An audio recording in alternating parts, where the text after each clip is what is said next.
गरीब साध साध सब नेक हैं, आप अपनी ठोरे, जो सतलोक ले जाएंगे वो साधु कोई और।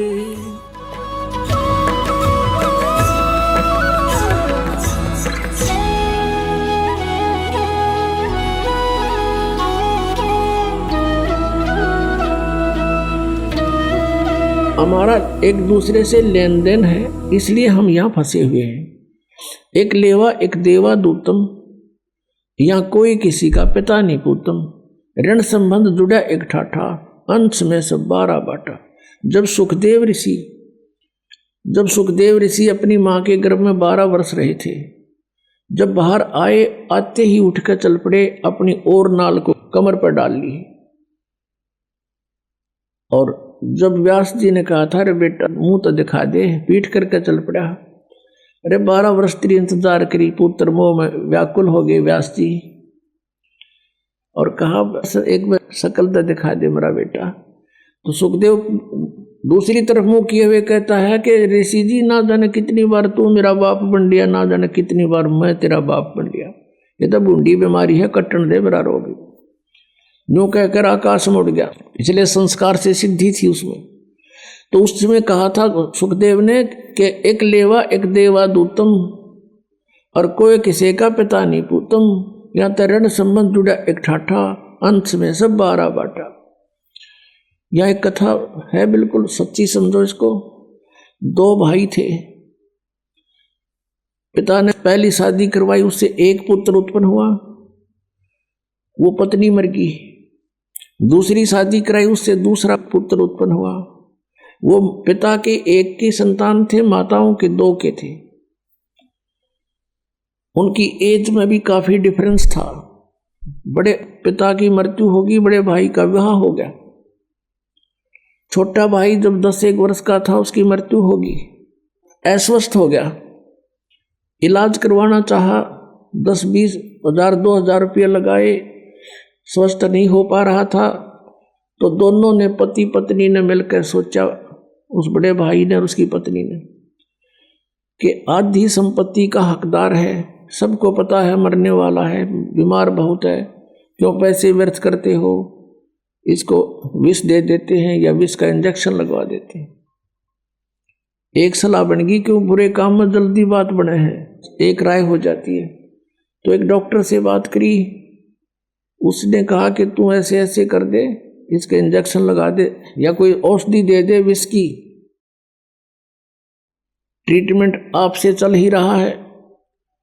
तो उसने कहा मैं 500 रुपये लूंगा, और 500 रुपये दे दिए, उस समय के 500 रुपये। कहने का भाव यह है कि उस लड़के की मृत्यु होगी तो 2-3 वर्ष के बाद, 1-2 वर्ष के बाद उनका लड़का हो गया। वर्ष के बाद उनका संतान नहीं थी, एक पुत्र उत्पन्न हुआ, और सारी संपत्ति उस भाई वाली भी उससे की होगी। तो उस बच्चे को खूब लाडते, खुआवें प्यावें, खूब गिने दिनों में 15-16 वर्ष का हो गया। 15-16 वर्ष का हो गया तो उसका विवाह कर दिया। विवाह होते ही वो लड़का बीमार हो गया, वो लड़का अस्वस्थ हो गया, और उसके इलाज में, ट्रीटमेंट में संपत्ति बेच दी, घर में पैसा था वो सारा ला दिया, लेकिन वो स्वस्थ नहीं हो रहा। एक दिन वो बैठा, उसका पिताजी और लड़का चारपाई पे अंतिम सांस गिने था। तब उस लड़के ने कहा कि भाई साहब मेरी कफन की तैयारी कर ले, और लकड़ियों की। तब उसने सोचा कि इस लड़के का इतना अस्वस्थ दिमाग हो गया कि मुझे पहचान नहीं रहा। उसने कहा बेटा मैं तेरा पिताजी हूँ। वो कहने लगा मुझे पता है तू मेरा पिताजी नहीं, तू मेरा भाई है।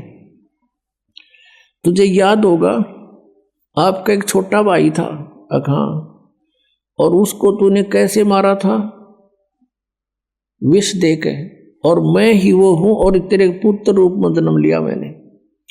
अब भाई साहब मेरा हिसाब बराबर हो गया, जितनी मेरी संपत्ति तूने हड़पी थी वो सारी ले ली, सारी खर्च हो रही मेरे ऊपर। अब लकड़ियों के और कफन के पैसे शेष है और इनकी तैयारी कर मैं चला।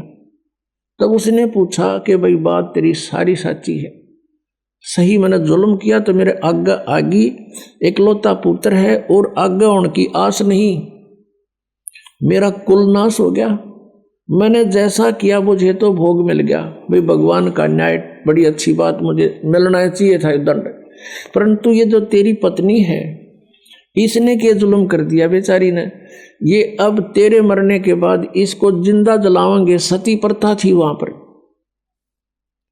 अब इसने क्या जुल्म किया। उसने पूछा वो डॉक्टर कहाँ है, कि वो डॉक्टर भी 2 वर्ष के बाद, तेरे मृत्यु के 2 वर्ष बाद अचानक मर गया।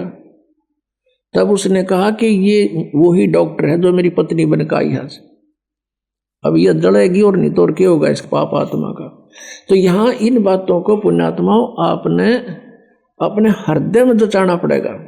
जैसे गीता जी अध्याय नंबर 7 के श्लोक नंबर 29 में गीता ज्ञानदाता कहता है कि उस तत्परम को जानकर और सारे अध्यात्म ज्ञान को जानकर सब कर्मों से परिचित होकर प्राणी केवल जरा और मरण से छूटने का ही प्रयत्न करता है। वो यहाँ किसी वस्तु की डिमांड नहीं रखता, जरा माने बुढ़ापा, मरण मीन मृत्यु। तो पुण्यात्माओं हमने सब कर्मों से परिचित होना है। एक समय एक गुरु शिष्य चले जा रहे थे, एक मछियारा मछली पकड़ रहा था और उनको पकड़ पकड़ के जाल भर भर के बाहर डाल रहा था, वो तड़प तड़प के मर रही थी। तब शिष्य ने पूछा, गुरुदेव इस अपराधी प्राणी को क्या सजा मिलेगी।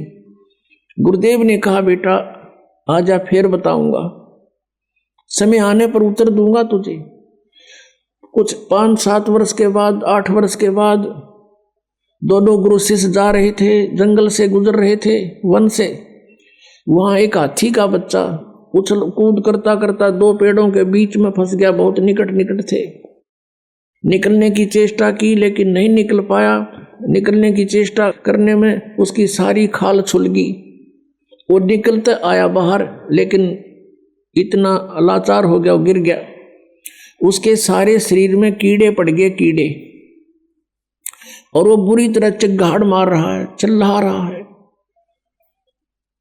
अब उस शिष्य ने पूछा, गुरुदेव इस प्राणी ने ऐसा कौन सा जुल्म कर दिया, देखो कितने कीड़े पड़े हुए इसके शरीर में, चिल्ला रहा है। तब गुरुदेव ने कहा, बेटा जो मछियारा आपने देखा था, प्रश्न पूछा था मेरे से, एक मछियारा मछलियां पकड़ रहा था, आपने पूछा था कि इसको क्या दंड मिलेगा। कहने लगे कि ये वही अपराधी है, हाथी की जूनी में आज ये जितनी मछलियां थी वो इसको नोच नोच कर इसका मांस खा रही है, ये कीड़े बन गए। तो पुण्यात्मा परमात्मा कहते, तुमने उस दरगाह का मैल नहीं देखा, धर्मराज के तिल तिल का लेखा।